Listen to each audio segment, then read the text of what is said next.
me, I was a normal person, but now it came a point that I'm not normal anymore.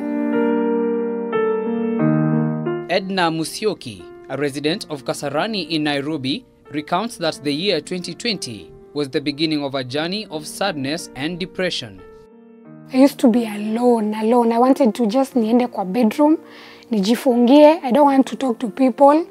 Unataka tu kukaa peke yako. Na sasa hiyo kukaa peke yako ndio inafanya now the suicidal thoughts comes.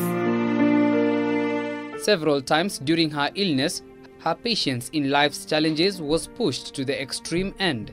Edna, however, took the initiative to find out the truth about what was happening in her life, but upon becoming clear to her, the acceptance was nothing but hurtful.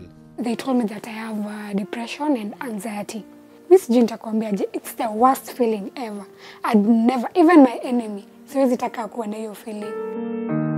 Unafeel ni kama utamka, uanze kujump, utamka uanze ku-undress, utamka uanze kufanya just not normal things.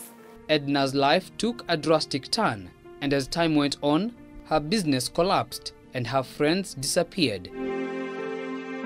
This time, she decided to cut herself off from the community. There was a time I wanted to just take a knife and stab myself.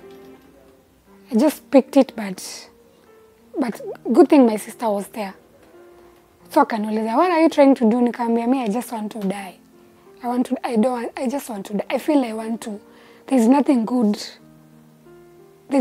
about life. 20% of all of us in the world, at one point or another, will suffer from a depressive illness.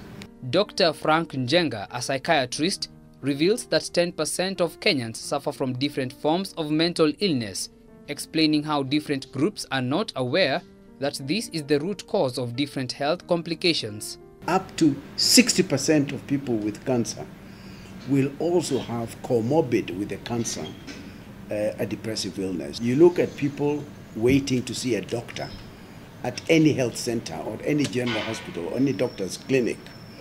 People who have gone there to see a general doctor with just general diseases, what you will find is that 25 to 30% of them will have gone there without knowing that they actually have a common psychiatric disorder.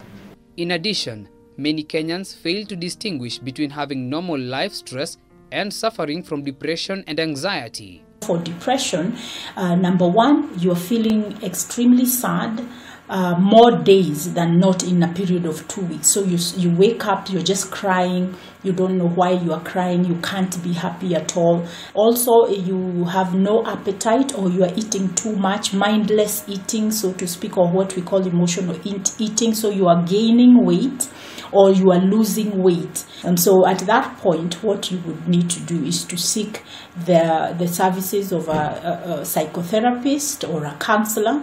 Njenga is to this end calling on affected persons to embrace treatment in order to prevent cases of being overwhelmed by feelings of anger and sadness. Early diagnosis doesn't guarantee, but promises a full recovery and reintegration into society. Late diagnosis promises the opposite. Boys and girls don't pass their exams, marriages are broken, people go into drug addiction, sadness in and among individuals, and in the worst case scenario, death. This has been reiterated by Edna, who now a year later is still under medication for her condition. Mtu yoyote tu unaona anataka kukua alone, ama unaona yani someone anajifungia kwa room sana, ukitaka kuinteract na yeye anajifungia kwa room, hataki kuongea na watu, anajitenga. Please, ongea tu na huyo mtu, because you never know nini anafikiria. You've had cases of people killing themselves.